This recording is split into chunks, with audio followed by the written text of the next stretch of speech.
Hello. Welcome to this, our Science is Weird Science Open House. My name is Brandon Hendrickson, and we do this every once in a while, usually like once a year-ish. What I'm going to be doing right now before this, our second year of our new 6-year-long science course, is basically going through a bunch of the things on the website and trying to answer questions as they come up. I have some that people have asked, so we'll talk about all of those.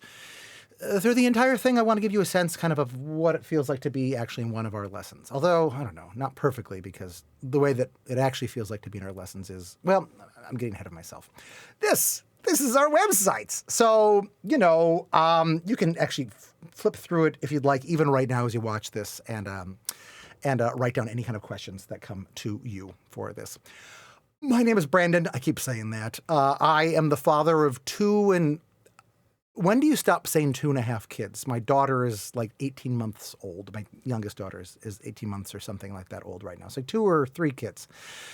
They all have ADHD. The youngest one seems it, but one of them is ASD, autism spectrum. Also, growing up, I was obviously an ADHD kid, but I self-medicated by just getting really into all of the stuff that we were supposed to learn in school on my own. So going to the library, just enmeshing myself in the whole world of books. And so my ADHD ways did not show until I was in graduate school, and then wow, did they show, at least the negative side of my ADHD traits. However, in school, I loved every class, save science. Science class almost universally bored me. I couldn't see why we were doing these experiments. I was so interested in life, the universe, and everything, but I had a really hard time translating the things that we learned in science about refraction versus reflection versus whatever, comparing those, making sense of those as ways of helping me understand the life, the universe, and everything, which, in retrospect, my goodness, it's science. Of course, that is the thing it's supposed to do, but somehow that never actually clicked for me. I say somehow, but I actually have a theory of the case at this point. I didn't fall in love with science. I was always in love with dinosaurs. I was always in love with dinosaurs, mostly just dinosaurs. I was about to say cryptids, the Loch Ness Monster. I was never into flat Earth theory. I was into the idea that the Earth was hollow for maybe a weekend once in 4th grade. Matters of the arcane, that sort of stuff for a little bit. And that actually touches on science really importantly, because you get into what is our evidence? How do we understand what things are true? But other than those sorts of things, I never really got into science until after I graduated with my degree in history and my degree in religious studies in world religions, which are 2 really great degrees to have if you want to make a science teaching empire. I say that as a joke, but actually they ended up being the perfect courses of study for me to do what I do today. Anyway, I graduated with these degrees, and my wife and I were smashed into a 1997 Chevy Metro driving up from Phoenix, Arizona to Seattle, Washington on the West Coast when I happened to listen to the CDs for the book by Bill Bryson, A Short History of Nearly Everything. I actually have a couple copies back here. No, I actually replaced that, didn't I? I have a couple copies of Bryson here. If you haven't read Bryson before, can I really recommend it? Here's his book on the body. I don't know where his big book is. That's weird. I think that might be at my house right now. Anyway, Bryson did the thing that I needed somebody to do, which was make sense of the whole world of science for me in a humanities way, with the stories of the people who had come up with these things and the quests they were on and the values that they had in pursuing these quests. And then I fell in love with with science as a humanity thing, as a human discipline. And then I realized, my gosh, there's just so much to explore here. And I've really never looked back in dealing with science. And now I get to just craft these wonderful science lessons, for hours every day. story of the, I should hear, I'm sorry. One fun thing about the website that you may or may not know is at the very bottom, you can get everything. See this? If you go to our secret origin page, I talk more about how, I guess the things that I just talked about right now, but also the fact that it was COVID and I was teaching at this elementary school. I was the curriculum architect at this startup elementary school in the outskirts of Seattle. And we were, I believe, tied to be the second elementary school in the United States to go fully online from COVID. And so I had kind of a head start on this sort of online teaching thing and a whole bucket of theories as to how it could be done really wonderfully. So then randomly during a week of spring break, I knew I was going to be bored because it was the pandemic. And so I put up a thing on Facebook that like, hey, like the stuff that I've been teaching to these students in class online, like I will teach to your kids, friends of mine, online too. And like we got like a zillion, I don't know, like we were looking for like 15 signups or something. We got 30. And that was the birth of Science is Weird. We have been trucking now for more than 4 years. Is that right? Yeah, it's definitely right. More than 4 years now. And just last year, we decided to go back to the very beginning. So I'm sorry, that was kind of dumb. Go to the bottom. I'm going to go to my favorite page on the whole website, which is, what do we call it? I know the URL of it is sciencesweird.com/everything, but I feel like it's not actually the How We Teach Everything. It's not. Let me do sciencesweird.com/everything. Poor planning, whoever designed this website. That was me. So one of the things that we do differently than almost anybody else, looking at you building the foundations of scientific understanding. You're so cool. Will you be friends with us? We started to do what everybody should do, which is to tie together science lessons in one giant multi-year course. So there's so many problems with the way that science is taught. One of the easiest to understand is that we usually break it into like, here's a chemistry class, or here's a physics class, or here's a biology class, or whatever, right? But that's stupid. Because the things that we're actually interested in the world, the things we spend all day looking at and obsessing over, are things that bring together physics and chemistry and biology and zoology and sometimes anatomy. All of the sciences, they sit together on this tower, which is leaning here just because it looks cool when towers lean, I guess. I love this image. Thank you, Skylar, our illustrator, for making this image. It was actually, for a long time, people just thought that these were like separate domains. And it was only sort of vaguely understood that they probably described one world. I'm probably overstating this. But these things, these levels, actually only began to link up in the late 1800s and the early 1900s, early 20th century. Even something like the atom. We didn't really prove that atoms existed until like arguably 1905, arguably a bit later than that. And that this whole idea that like, that elements were just a type of atom. That was new. The idea that molecules, that atoms combined to make molecules, and that's what chemicals were. That was new. That's why we have so many extra words in science, like elements and atoms, right? We could have just said types of atoms if we would have known it from the beginning. We wouldn't need to say chemicals and molecules. They're basically the same thing. So there's some definitional issues there, but they're basically the same thing. We didn't understand this. It's dumb then to take a serious science class. It's not dumb to take a serious science class that's just in chemistry or whatever. There's wisdom there and you should do it at some point. But it's dumb to be introduced to this, to the world, in terms of these domain specializations. So what we do is we do a super intense physics class and chemistry class and anatomy class and earth science and biology and zoology every flipping year. We do something, and then we link these years together to become a whole bunch of things that all build on each other. So Amy Teagarden, our Science is Weird official science advisor, she's brilliant and such a good teacher. She's my teacher. She and I have been working to come up with all of the lessons, all of the 36 lessons, 30 or 36, depending on how you want to measure, for year 2. And it is just so exciting how so many things in year 2 will specifically reference back to specific lessons in year 1. and they presaged things that are coming. They're going to come in years 3, 4, 5, and 6 for all of this. It's so cool.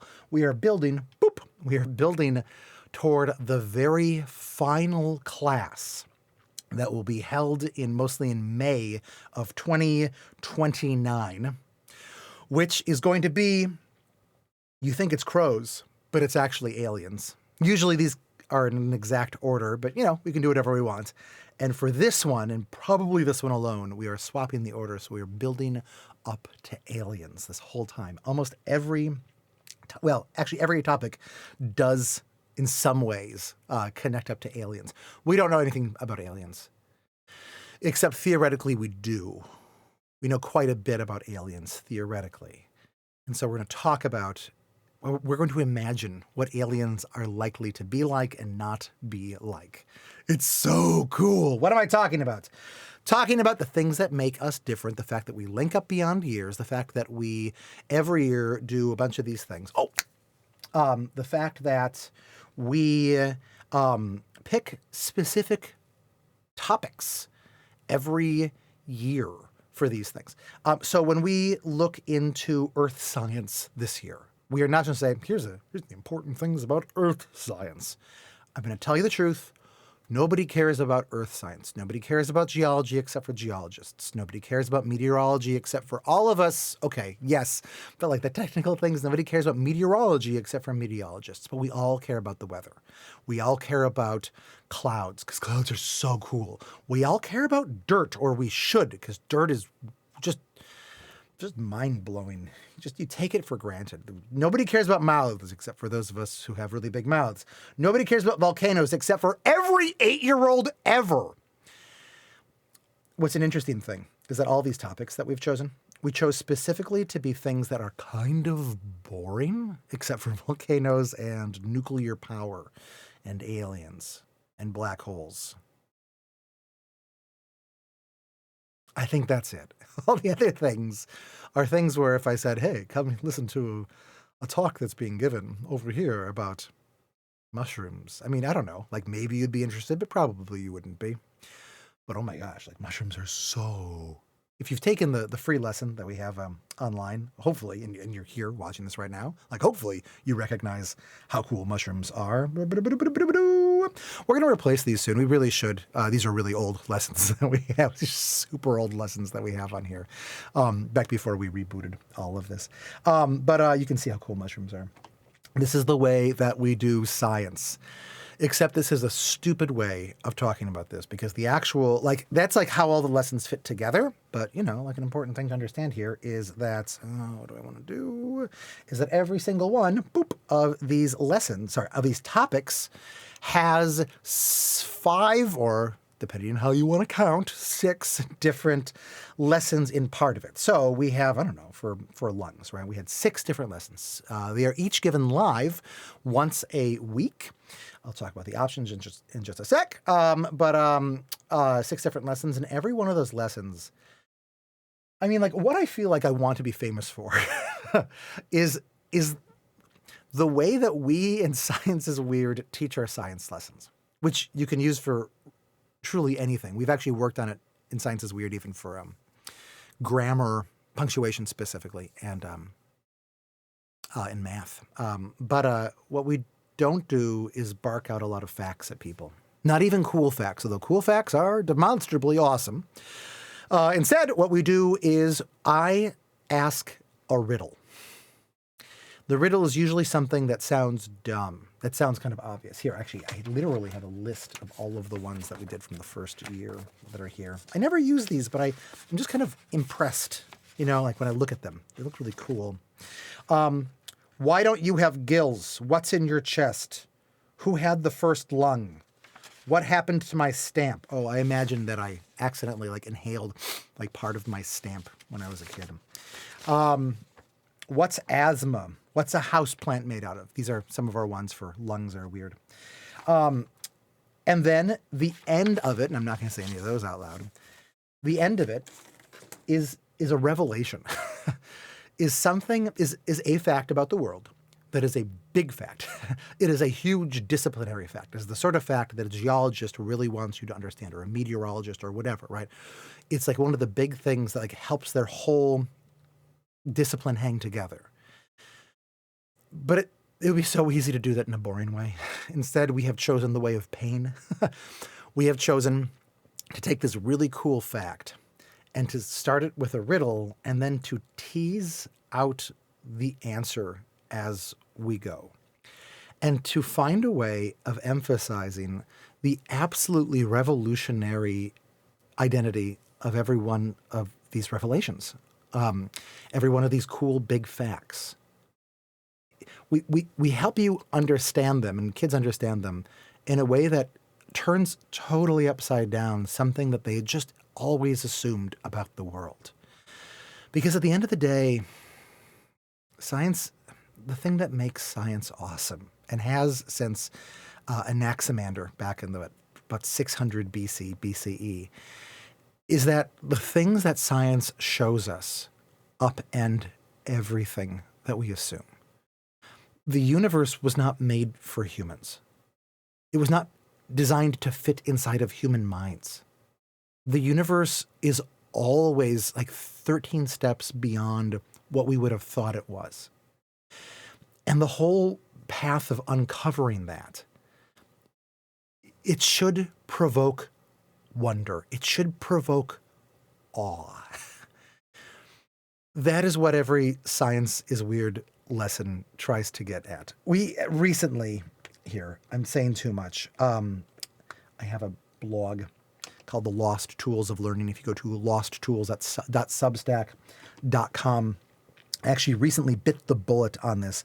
I had a post about how I think science should be taught and is not taught often by in classical education, which I love, and it was the reason that I got into homeschooling in the first place. I'm a homeschooling dad. Is that an important thing to say? There you go. We homeschool. Although this year, we're actually on Monday, we're about to send our son to our local public school for the first time in, I guess, since the beginning of COVID. He'll be entering high school. It is terrifying. But then I did this other post talking about the word spiritual and whether science should actually be considered spiritual when it is taught well.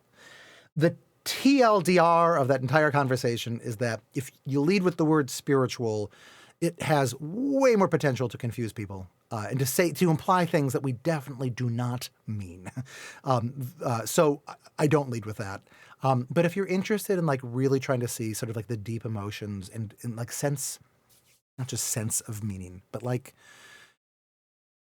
I don't know, the fact that everything in the universe matters and that you are small and that the universe has been around for a very long time before you and will exist after you, and that it is wonderful and that it is a glory to be alive. If you're interested in that, take a look at that blog post, losttools.substack.com. ADHD, what are we talking about? So this whole thing that we do in every lesson, I describe it sometimes as a riddle wrapped in a game, sprinkled, no. I should have written this down. I've just said this so many times. A riddle wrapped in a mystery wrapped in a riddle wrapped in a game. There we go. Sprinkled with metaphors and vivid mental images and stories and puzzles and other things. What we do throughout the class to get from the riddle to the revelation, I talk a lot. I talk more than half the time, even in the seminars, definitely in the webinars. But it is interactive. I have had one podcast host describe them as hyper interactive, where I am just giving kids hints in the form of metaphors or stories or whatever to help them figure out the answer to this riddle, this revelation. Sometimes I trick them. Sometimes once in every lesson I try to lie to students just so they always have to be kind of on their guard. Sometimes it's a very silly lie. Sometimes it's an awesome lie. Feel free to ask questions about that. Some people hate that, just by the way. And then we sort of arrive together. It is the ideal of the entire thing is that it is an adventure that we have every lesson together. I really like doing it. I feel like there's something that I should talk about with this deep dive science. I have mentioned already the difference between seminars and webinars and the recordings, so I should probably talk about that. Probably the most important page of the website is the Grab a Seat page because it helps you navigate to the things that you can actually access. So you'll see that there are 3 different options. They have a different amount of price with each of them. The seminars, just a second. I am going to go to sciencesweird.com/verses. This is the page that I have put together that is talking about the webinars and the seminars and the recordings. 2 kinds of live class and a third. I'm not happy with the way that I start this off on. I need to work in these directions over there. Yet it is possibly true that you will want to start with the recordings. It is probably true that you will want to start with the recordings. So this is probably kind of right. But to talk for a second about the live classes that we do, which this year will be from our year 2 bunch of topics.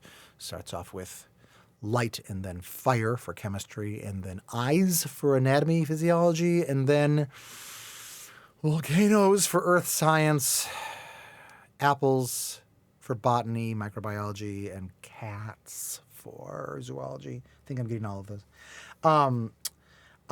This year, you should know that the webinars and seminars, they meet once a week at different times. The webinar is always on Wednesday. It is the final one of every week's lessons that we teach. The seminars come on Mondays and Tuesdays. There's a morning one and an afternoon or evening one, depending on where you live, for Mondays and Tuesdays for the live seminars. I try to do the same content. In reality, this always evolves. The Monday morning one, which is always the most booked, which I think is very interesting, is always the loosest of all of these. I am definitely, after hours and hours and hours put into every flipping lesson before I teach it. Oh my gosh, we spent so much time preparing for these. I am still finding my footing on the first lesson. Usually then after the Monday morning lesson, I got to the entire thing. I stitched the pieces back in a slightly different order, which helps kind of the drama of the whole thing hang together better. And then I teach it again on Monday afternoon. Then I do it again on Tuesday. I got it again a little bit Tuesday morning, and then on Tuesday evening we have a final one, and then on Wednesday I'm just kind of flying blind, and I have the entire thing deep in my mind. The differences are that the webinars, we are doing a Zoom webinar right now, is cameras off versus the seminars is camera on.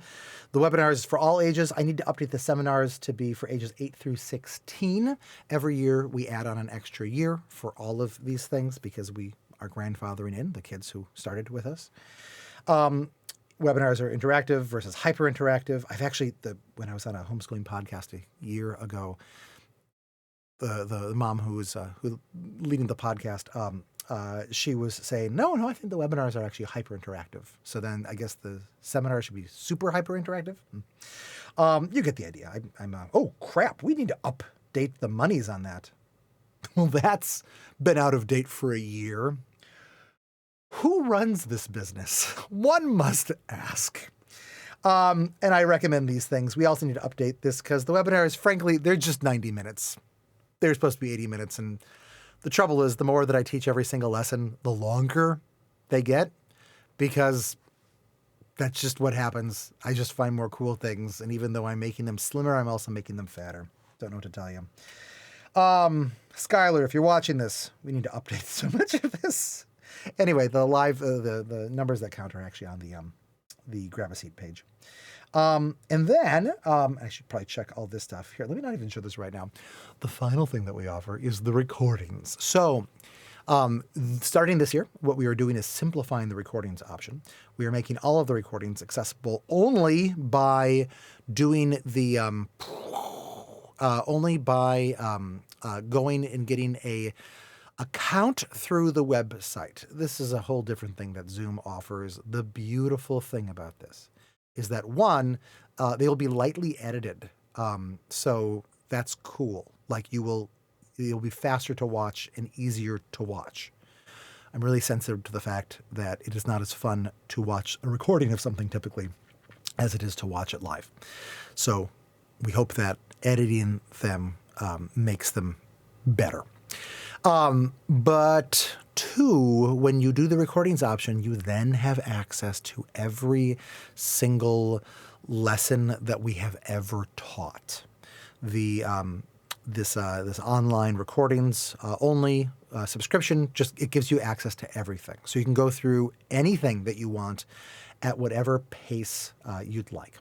So good. Thank you very much. Michael asks, can we take year 2 without having already taken year 1? I feel like I have been giving slightly different answers to people when they ask this question. So let me try just to give you the span of these things. And then we're not going to have like an official like yes or no, hard yes or no answer to this. So I will just give you the wisdom that I can with this. The whole thing of this, we are really designing this to be cumulative. Let's just pretend that word is the way that I said it, not the way that you thought I was supposed to say it. Furthermore, the things that we learned in lungs, they're not the things that you'd think that you'd learn in lungs. I mean, you learn those things, but then you learn like way deeper things. Like you learn about, actually, just like water is maybe an easier one. In water, I'm just looking at these right now. Like you learn about like how atoms are composed. You learn how atoms bond together with, molecules bond together with quote unquote hydrogen bonds, and how much weaker or stronger that is than the covalent bonds. They're weaker, that hold the molecules together. I'm not doing a good job of this. What I want to say is that we teach for every single lesson an absurd amount of deep science. And it's not just the facts, it's also the metaphor system that we build. So we always refer to water molecules as Mickeys because, frankly, it's difficult for people to think about water molecules. They want to think about water as a fluid, but when you get down to the nanometer scale, right? Like, this is like a whole other thing. That we have built up this entire thing. Where is this? About how we shrink down. We have this shrink ray, and we zip people down to being 1,000 times shorter than they currently are, about this size. So if you're 1.5 meters tall, which you probably are, about 1.5 meters tall people tend to be, then you're only 1.5 millimeters tall. And then we go down and we shrink down even smaller than this. And I'm not going to be able to get this. Maybe here. Oh, yeah. Okay. So we have a color for that. But then we shrink down another time. Yeah, I'm not doing a good job of this. We shrink down another time. What? But this is, I see. Things that I did not prepare to talk about today. Imagine that you're looking at your fingertip and you see a 1.5-ish millimeter tall version of yourself on there. And then imagine that you can just, if you squint closely, you can see that they are reaching out their hand. And you can see almost on their fingertip is a 1/1000 version of them. That person is not 1 millimeter tall. That person is a micrometer tall. So we spend a bunch of time like exploring what does the world look like when you are 1 millimeter tall and a micrometer tall. And the next version down is a nanometer tall. That's when each individual atom becomes the size of, depending on the type of atom, the element, the size of a dodgeball or something like that. How heavy it is, right? You're talking dodgeballs versus bowling balls versus whatever. We have all these metaphors built out for these things. We go down into a level below that, a pico world, where you are a picometer tall. All of these things are things that are expected. You're like, why is he talking about this? All of these things are things that are expected to be understood when we begin Light is Weird, the first lesson of Light is Weird in year 2. Now, that is an argument of saying, yeah, you should probably take year 1 before year 2. Now, on the other side, look, nobody has a perfect memory. We should talk about the memory cards. We should talk about the deep dives. But even with these things, nobody has a perfect memory. I will be reminding people, especially at the very beginning of the year, of some of these things that we have talked about last year because we want to make them fresh. We invested a bunch of time in the first year, so we didn't have to keep explaining these things again, but there is some update that's going to need to happen. So can you survive in year 2 without doing year 1? I don't know the answer. This is the first time that we are doing something like this. This is one of the first times that almost anybody has done something like this. It is, just for stupid reasons, assumed in the teaching of science that like every year is kind of its own thing and does not connect to the other years. We are breaking that because we think it's dumb and because we think that it is the thing. It is one of the big things that gets in the way of people actually learning science. Because this is like, if I had to say anything like a holy and sacred goal that I have, I feel like we are as a society increasingly disconnected from reality. We are happy to disconnect from reality. You can see this in conspiracy theories. You can see this in political ideologies that refuse to actually look at evidence. You can see this in, I don't know, VR headsets, AI girlfriends and AI boyfriends. You can see this in everything. The deepest goal of Science is Weird might be stated as reconnecting us with reality. That's done in a whole mesh of different ways. And going into how that is right now would require explaining the philosophy of Kieran Egan. My life was changed.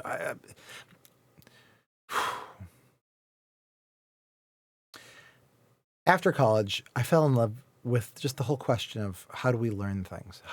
Seriously, how do we learn things? And what are the actual systems that have any chance of helping make people brilliant and thoughtful and awesome? And I just, took turns falling head over heels in love with every different educational philosophy that there is. You name one, I've probably fallen in and out of love with it before. And then about 14, 15 years ago, I discovered the work of this fairly obscure Canadian scribbler named Kieran Egan. Oh, I'm sorry. There's a web page for this. If you go to scienceisweird.com/Egan, you will find out all about this. But I found out about his work. I got to meet him, almost became his graduate student, but he was retiring. Now he has died. And his approach is the thing that has allowed Science is Weird to exist. Everything that we do is fairly deep orthodox Eganism. Why am I talking about this right now? Because we were talking about reality and talking about the different ways that we are trying to connect for the first time, people with reality, would require really going into his stuff. And there's not enough time to talk about that right now. If you are interested in this, I recommend going to the blog, losttools.substack.com. And I don't know, probably start by reading the book review that I wrote. And you can see it or listen to it or whatever, and that will kind of give you a good sense of it. What am I talking about now? I am talking about, since I'm lost, reality, recordings, all of the recordings, year 1 versus year 2, connecting them together. Yeah, so whatever you want to know, whatever you want to do with year 1 versus year 2 is fine by me, as long as you know the danger of being really lost when you come into it. If you'd like one of the things you could do is start year 2 and then, get, as soon as it gets too hard, which might be the first lesson, get the year 1 subscription also. And then just start watching I don't know, whatever relevant videos you think there are. I don't know how to help you even do that. But definitely start with Water is Weird. At least watch Water is Weird. That's where we ground a lot of the most important stuff about the subatomic stuff. Start watching those. And then they'll probably give you a pretty good sense of it. When we get to the cognition stuff and Eyes Are Weird this year, you will want to do the second to last lesson 4 of Bacteria, and then or I guess the last Snails lesson. Those are the 2 big cognition ones. One of the things that we were able to do here, let me show you this actually, just to get a sense of the orienting on here. If you go to orienting, oops, I hit memory cards. Let me not do memory cards yet. Orienting tools. One of the things, oh, no, better. Let me do deep dives, because that will connect to both of those. Deep dives. After every single lesson, I spend approximately as much time as it took me to prepare the lesson making a deep dive. It's a PDF that does all these things that it says that it does. I give videos, specially cultivated YouTube videos, usually short ones, usually 3 of them, sometimes more, that take what we learned in the lesson, the coolest stuff and most important stuff, and extend it. They are ones that you can trust, except for one time in Wind. But then we made a big deal about that and talked about that and used that as a learning opportunity. That was awesome. Those of you who are in Wind is Weird, you know what I'm talking about. Yeah, they're trustworthy ones, but they're awesome ones, and they're a way of you building your YouTube subscription, your list of channels to subscribe to on YouTube, which is good because then it will recommend you more videos that you actually will like your kids to be watching. I then go through and do a whole bunch of trivia. Basically, I take the most important things that we learned and I quickly put them in a question and answer format for the kids to quiz you on, or if you to quiz your kids on, both of those, then to quiz strangers on, whatever. I then take a book that I love, and thank you to Ronnie for being our book suggester in chief these last 2 years. And I recommend it to people, give a little review of it, and then I ask students if they want to be in the Philosophers Club to spend at least 5 minutes looking through the book.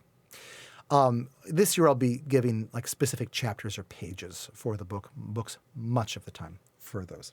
You don't need to buy it. You can get it from the library. You don't need to read the entire thing. You don't even need to read any of it. In truth, all of this is optional, right? The whole deep dive is optional. But for students who do all of the deep dive up to a certain point, which is marked on there, including the books, they will get access to the secret 6th lesson of the Philosophers Club. I can talk about that if anyone wants to ask about that. If you're not able to get your hands on the books, then you're not able to get your hands on the books, and I'm not going to count that against you, as long as you try. Some people live in countries where it's really hard to get your hands on books right away. Imaginative Labs, we do this thing. I am so flipping proud of these labs. I hated experiments, hands-on science experiments, hands-on, brains off science experiments. Now it's not the time to start to rant and rail about these. We don't do these. When we do physical things, they're things you have in your house or things that you have in your kitchen.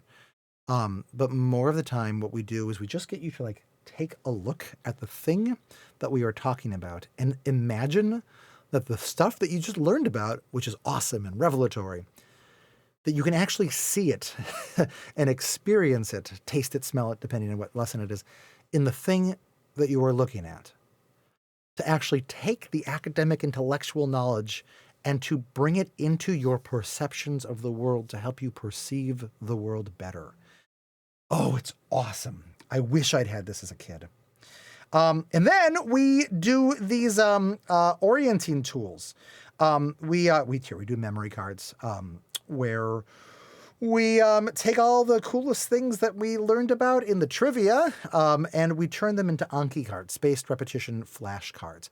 I fell terribly, terribly behind last year on the memory cards.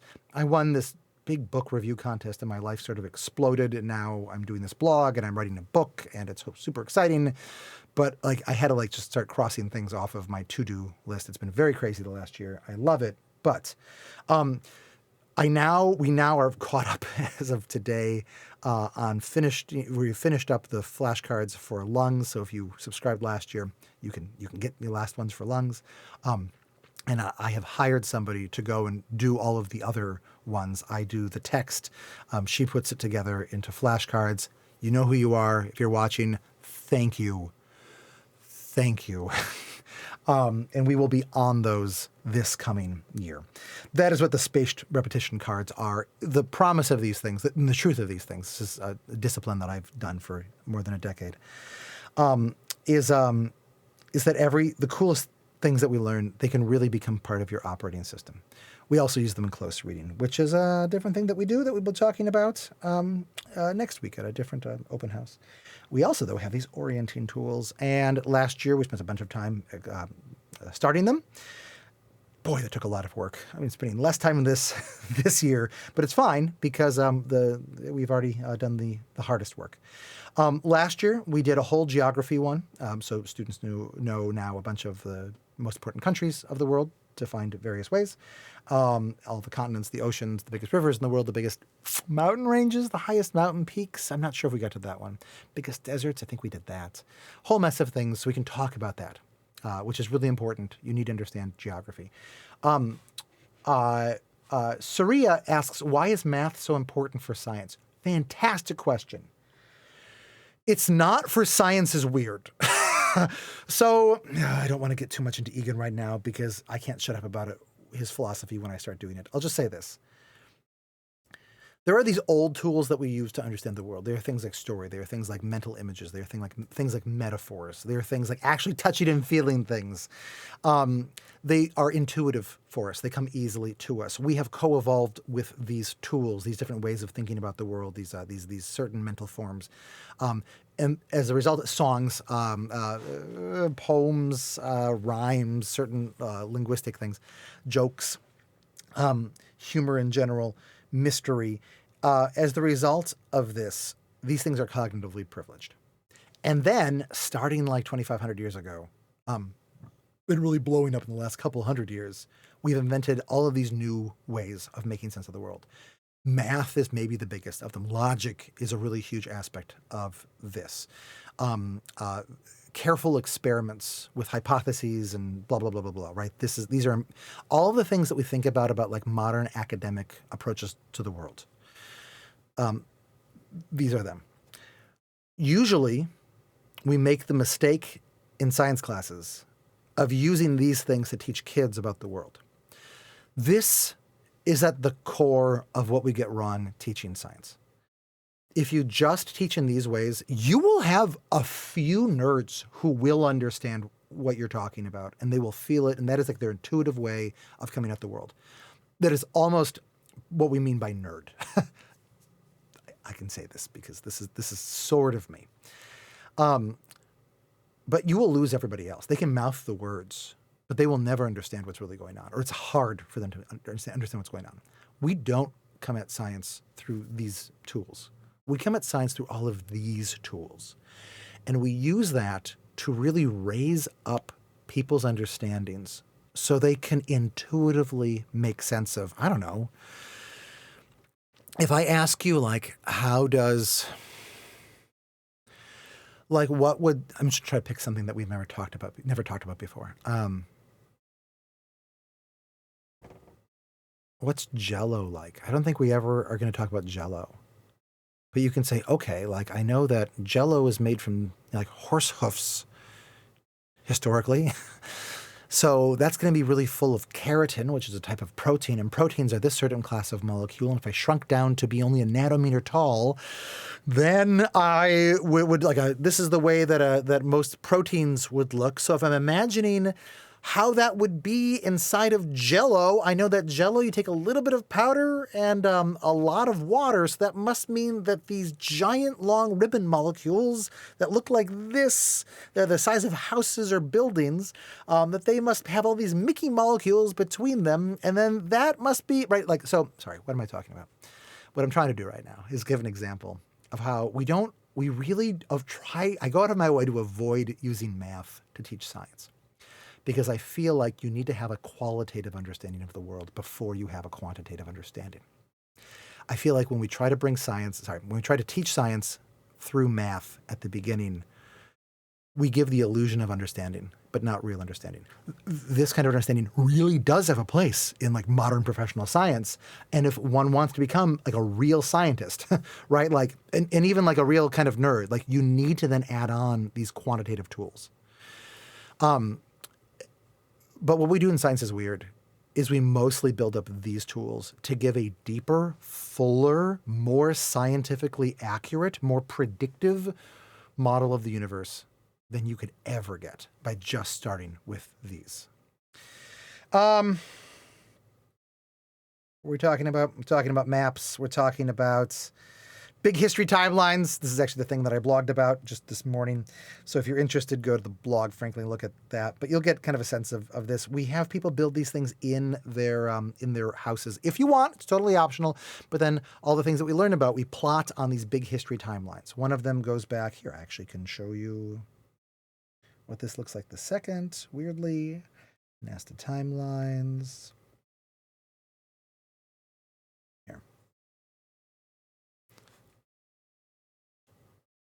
This is what we do, right? So then everything that we learn ends up getting onto one of these timelines. Here, Skylar makes art for us for these things. So you can just cut these things out, you color them in if you want, and you tape them up on the proper spot on these things. It's so cool.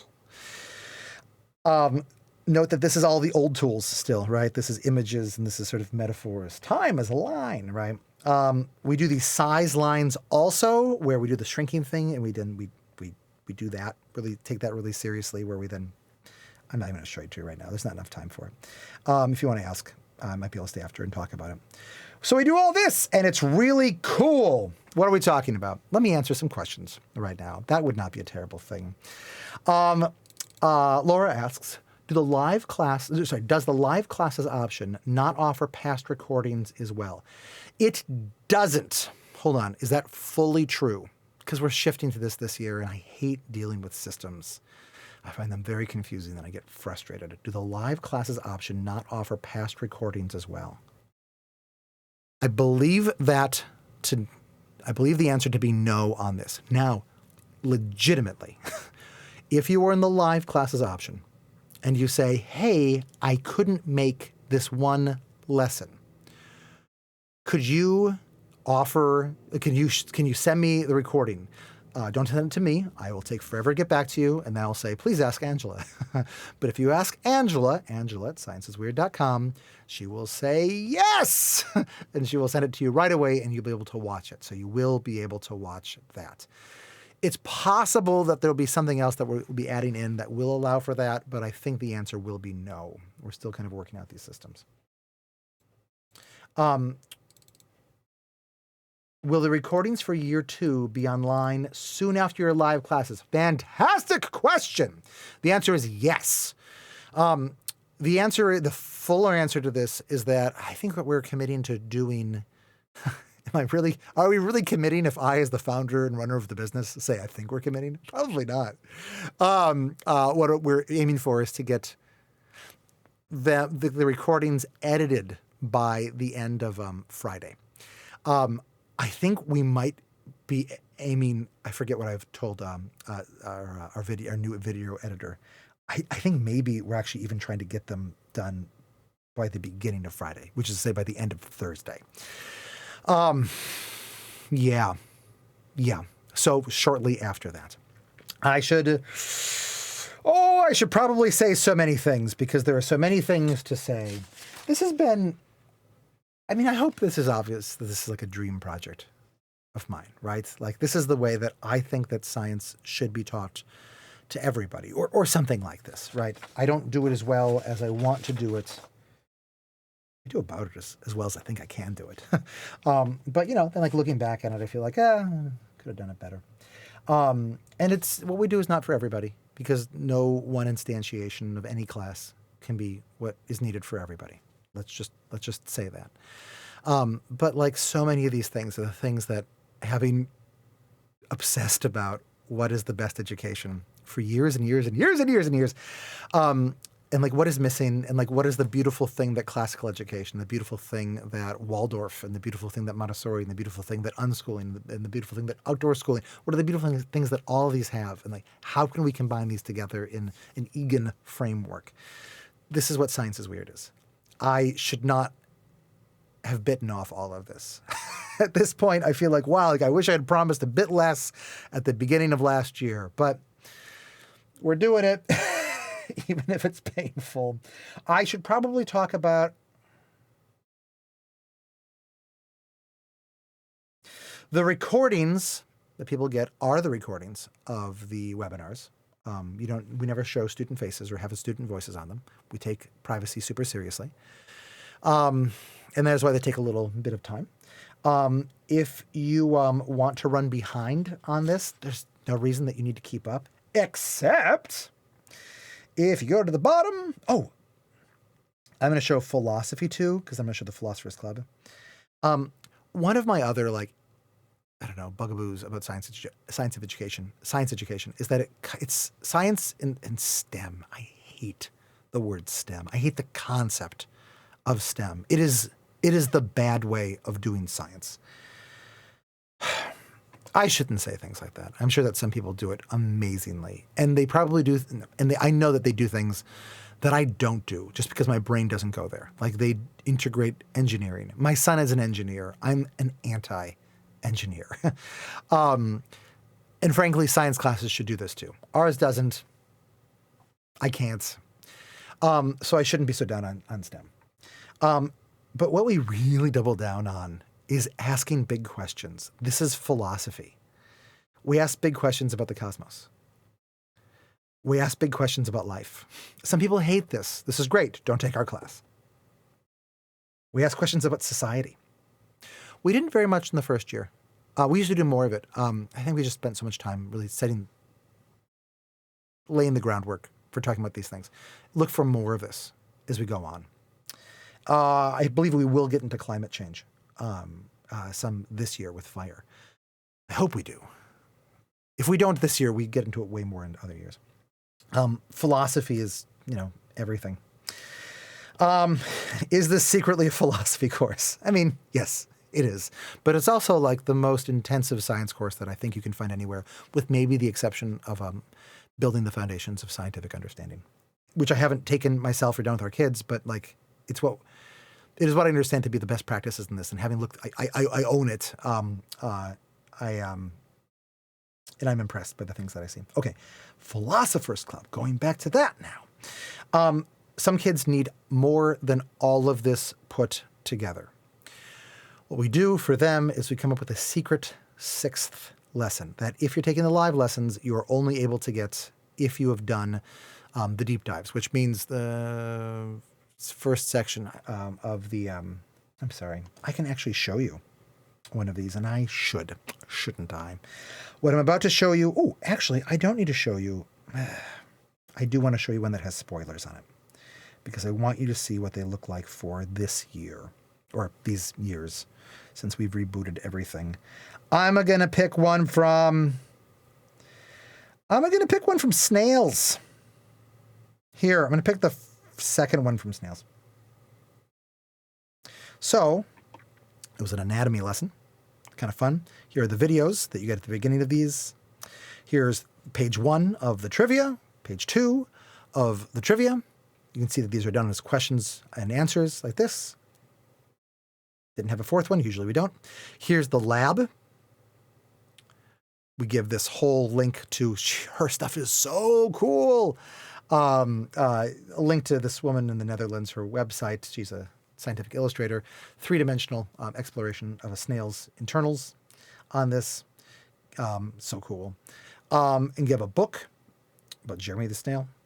And then for this one, we do our maps for this and some new things put in the size line.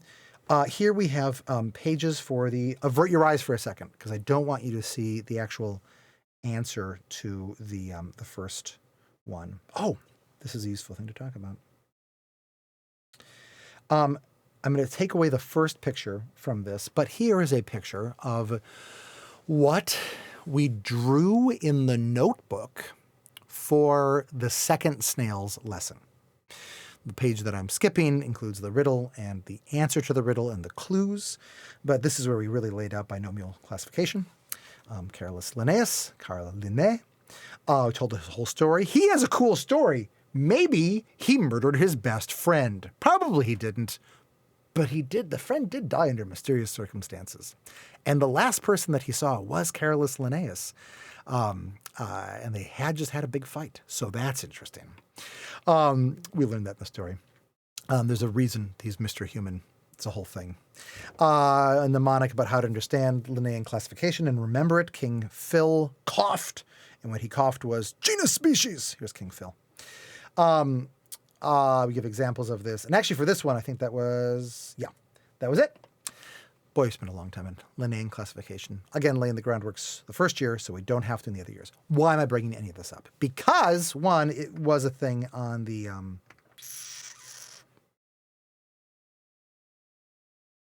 It was a thing on the... Oh, here we go. On the deep dive, where there's a link always to... Book. Orient yourself. Here we go. To the notebook pages. So if you didn't finish the drawings in class, then there's that. But also, I should definitely be doing a big deal of like talking about the notebooks that we have kids keep because they're kind of a big deal.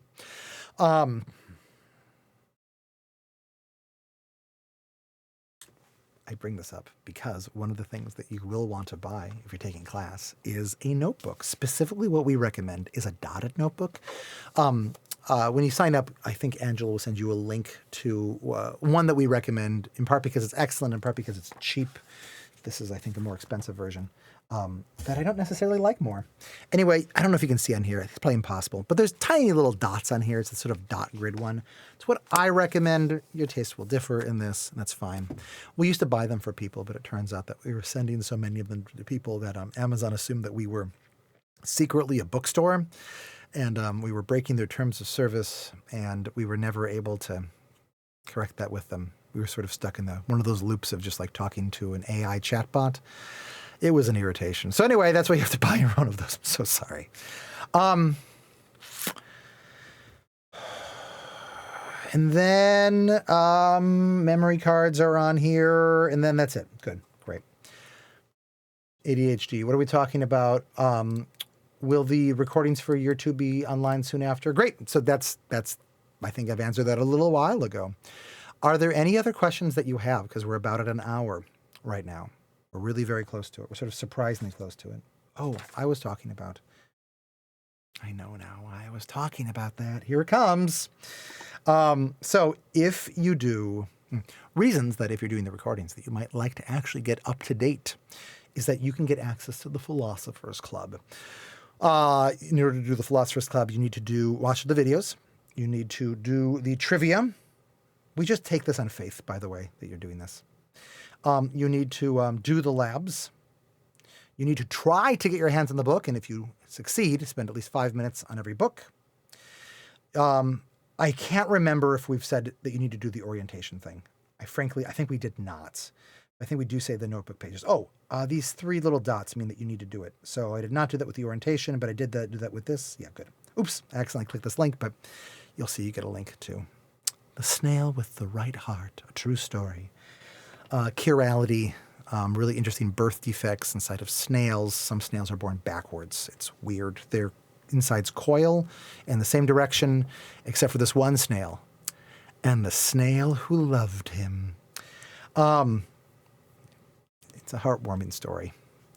The Philosophers Club is where we do a secret 6th lesson. We try to make it just an hour long. Obviously, I have a hard time staying on time. I need to update the dates of these things. But, they're the 6th week of every lesson. Otherwise, we take a week off. Usually, I take that week and prepare the next lesson coming up. We have been doing a thing where you play Mario Kart with me. I don't know. Sometimes I forget to bring my son's Wii. Never Wii. Always Switch. My son's Switch here, so sometimes I forget. But we do that. We are not doing the Kahoot quiz this year. Here I talk about philosophy. Anyway, I bring this up that if you stay up to date with the recordings, then you, yes, you can do the Philosopher's Club. Oh, there's also a scary test that I make after every lesson.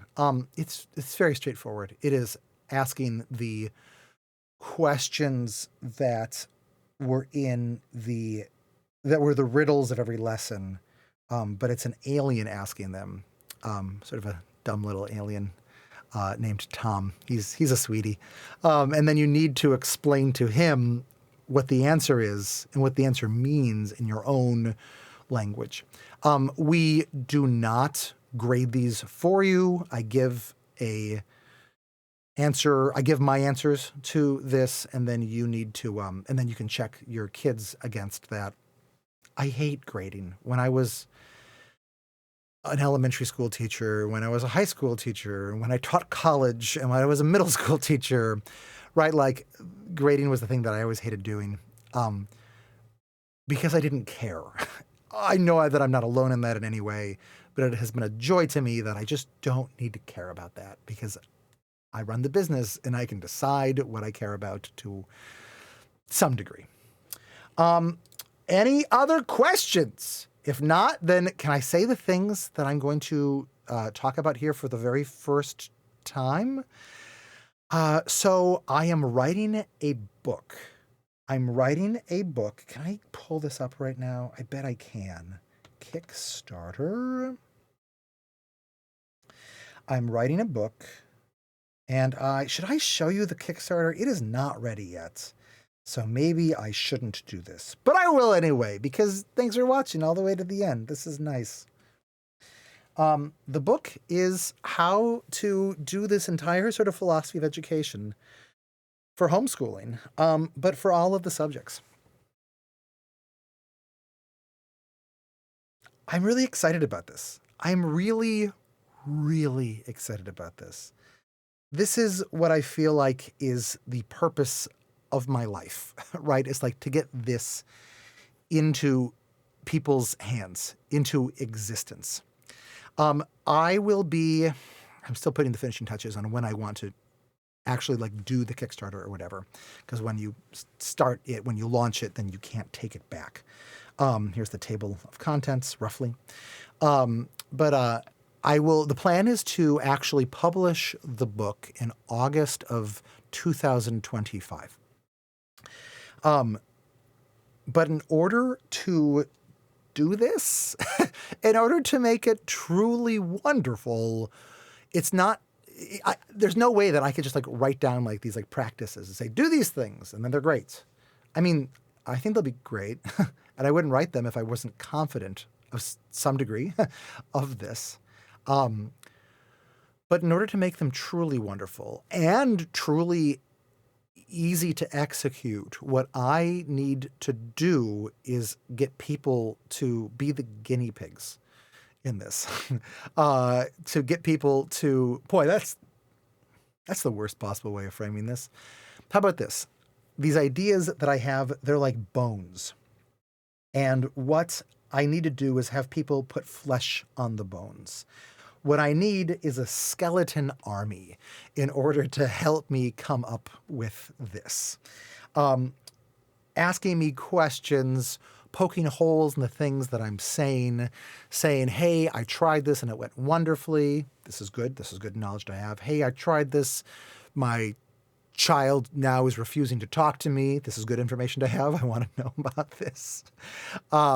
I don't think that is likely to happen with you. But I will be announcing that. Probably not as part of the Kickstarter, probably as a separate thing.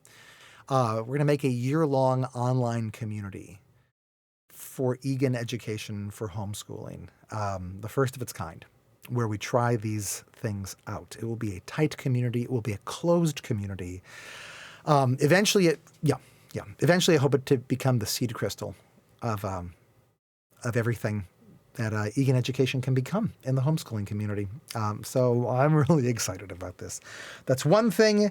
The other thing is that I'll show you this. Kieran Egan had this really amazing idea called Learning in Depth, where you get a random topic, a truly random topic, like colors or mollusks or the circus, the seashore, writing systems, the wheel, that kind of crap. Kind of like our Science is Weird topics, actually, but not necessarily for science. Bears. And then you, in Kieran Egan's idea, you spent like upwards of a dozen years slowly amassing deep understanding of this. So like 100,000 plus kids around the world have gone through this. What a friend of mine, Alessandro Gelmi, he lives in Italy. He is an up-and-coming big name in the international Egan educational philosophy community. He's so cool and so smart. What we have done is we have made a short, hard-as-nails version of this that packs into a year what people have. Oh, here's some of these topics. What Egan wanted people to learn slowly over the course of a dozen years. Now, we have just, as of yesterday, finished the first version of this, which was actually done only over 6 weeks, which it turns out was way too fast. We knew it would be too fast, but we didn't know how too fast it will be. We give, so what we're doing now is switching it to make it a year. And I am about ready to pull the trigger on this for this coming year. You are literally the first people to hear about this. We build the entire thing on ChatGPT and Claude, the AIs, so you can learn faster than you've ever learned before. But that will only usually give you a shallow understanding unless you really know how to use it. And we teach you how to use it to give you a deep understanding. We integrate it with Kieran Egan's stuff. And then we show you how to become a master user of Wikipedia and YouTube. And then we show you how to use books for all that they are worth. And then poems and paintings and how to make them load-bearing. And then we spend time actually making you a master of accessing journal articles. We had to do a fast. I was very unhappy with how we were able to do it this time. We had to really push people so hard, too hard, through the journal articles part of this. And we will be spending way more time on all of these things as we do it for this next year. But we'll especially be spending a long time on the journal articles, because by the time that you've amassed all of this understanding through these other means, you will be able to actually dive into the scholarly literature and understand things that few people have ever understood before, and be pulling these things together in ways that you've never understood, that people have never pulled together before. The goal of all of this, by the end, is that we give you a new understanding, not that we give you, that you achieve a new understanding of what the word understanding basically means.